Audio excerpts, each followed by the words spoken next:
Продолжит наш эфир брифинг по эпидобстановке в Якутии. Узнаем актуальную информацию по количеству новых выявленных случаев COVID-19 в регионе, а также принимаемых мерах по борьбе с инфекцией. Предлагаем послушать. Ольга Валерьевна, добрый день. Расскажите, пожалуйста, о текущей эпидемиологической обстановке в нашей республике. Добрый день, уважаемые жители Республики Саха-Якутия. По данным Управления Роспотребнадзора, за последние сутки зарегистрировано 29 новых случаев новой коронавирусной инфекции. На столицу республики, город Якутск, приходится 15 случаев. Необходимо обратить внимание, что по 2 случая зарегистрировано в Алданском, Мегино-Кангаласском, Мирнинском, Нюрингринских районах и по 1 случаю в Вилюйском, Нюрбинском, Сунтарском, Татинском, Тамбонском и Чурапчинских районах.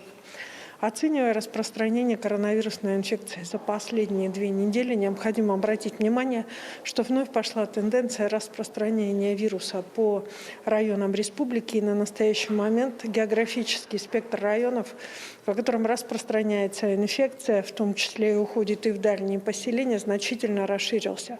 В связи с этим прошу обратить внимание на важные позиции, определенные как решением оперативных штабов, указов главы республики и, соответственно, тех решений, которые связаны с вакцинированием населения. За сутки у нас было воскресенье, поэтому было проведено всего 672 исследования. Но, соответственно, с начала пандемии у нас проведено порядка 1 25 956 тестов.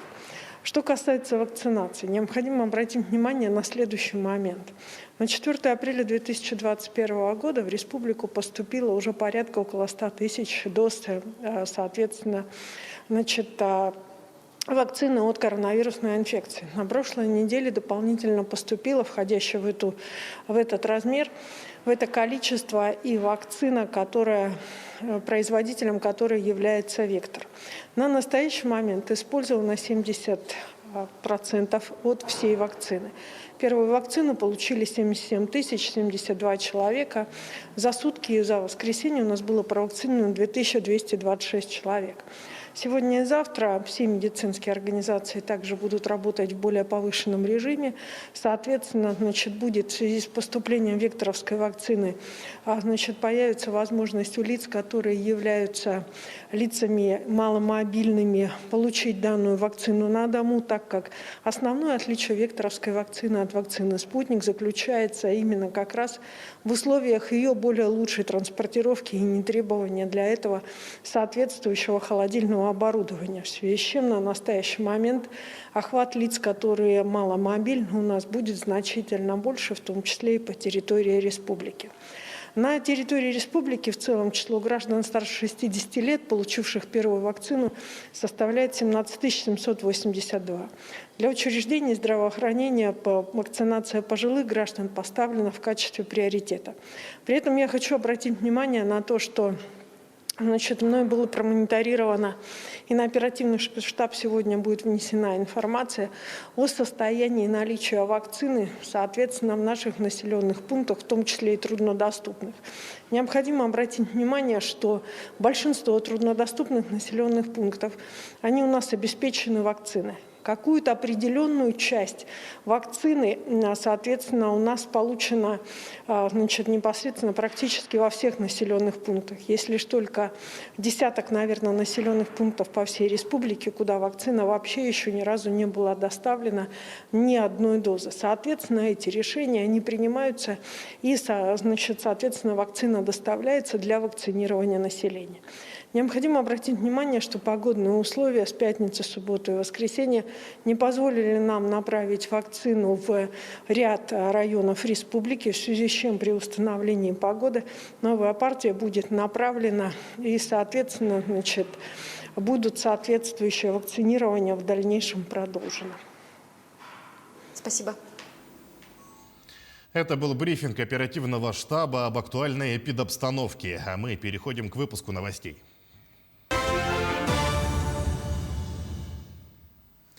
В эфире новости, в студии Сергей Михедов. Здравствуйте. Коротко о главных темах. В Якутии продолжается массовая вакцинация от COVID-19. Сколько медицинских работников получили второй компонент препарата? Работы на взлетно-посадочной полосе аэропорта Валек в Минске вскоре войдут в заключительный этап. Озвучим дальнейшие планы. Воспевая Якутию мою, в Вилюйском Улусе презентовали сборник произведений первого профессионального композитора Якутии Марка Жиркова. В Якутии продолжается массовая вакцинация от COVID-19. В первую очередь прививку получают работники образования, социальной сферы и, конечно, медики. Так, в якутской клинической больнице из 1200 работников привились вторым компонентом уже 70%.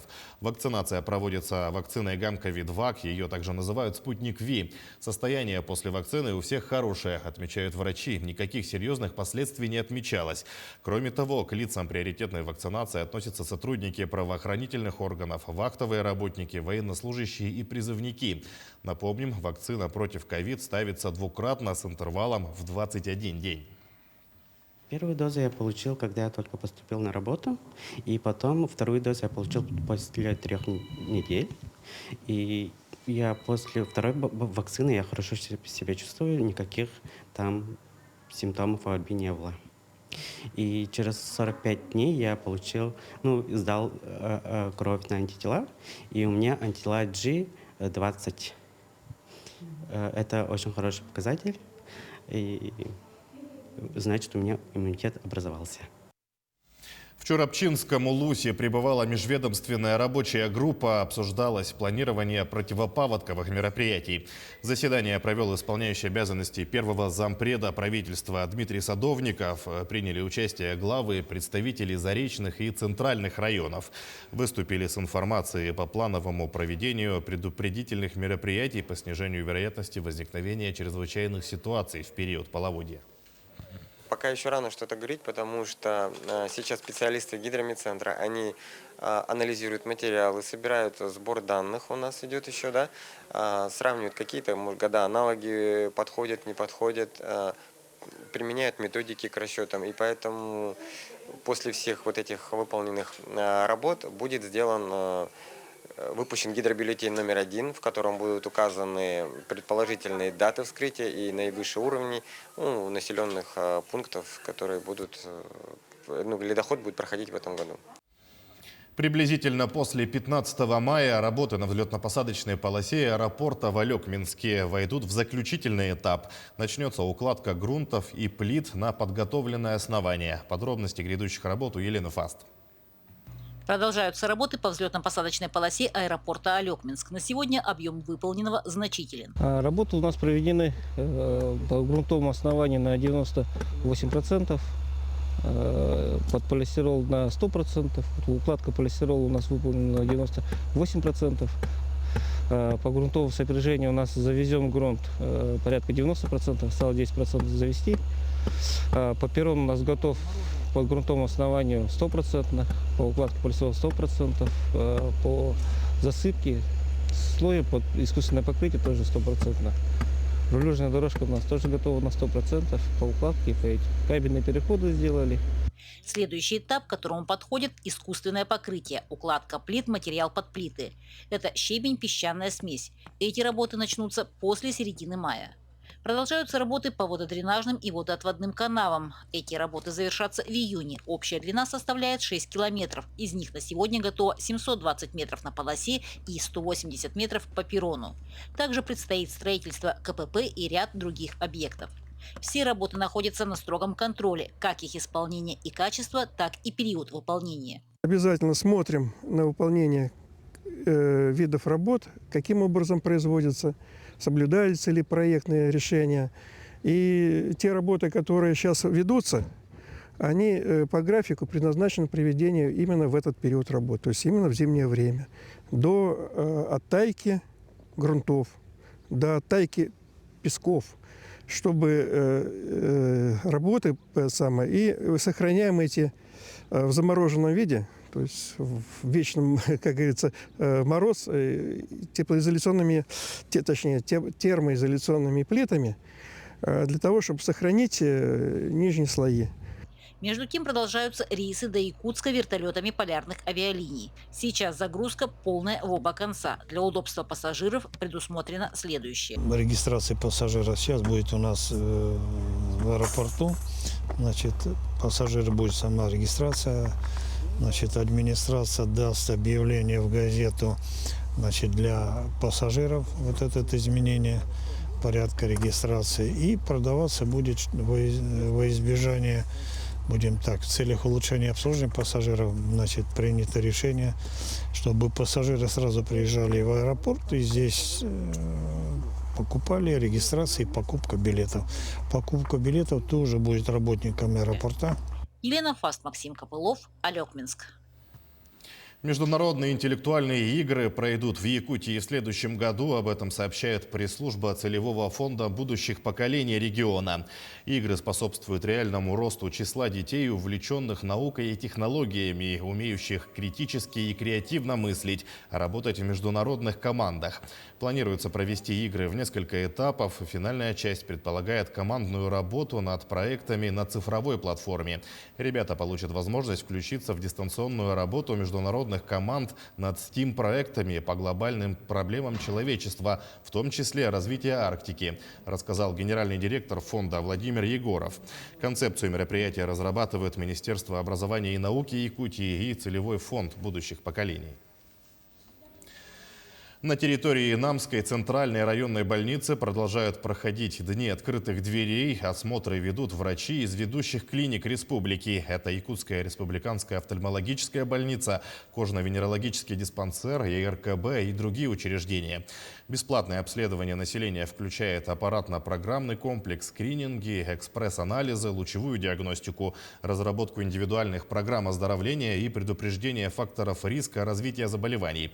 Также жители района получили консультации специалистов, проводились мастер-классы, лекции, мультимедийные показы по профилактике хронических неинфекционных заболеваний. Всего за медпомощью к специалистам обратились порядка 200 человек. У меня было конкретно 38 человек. У 2 пациентов я выявила впервые выявленную патологию, дала сразу рекомендации по лечению, по дальнейшему обследованию.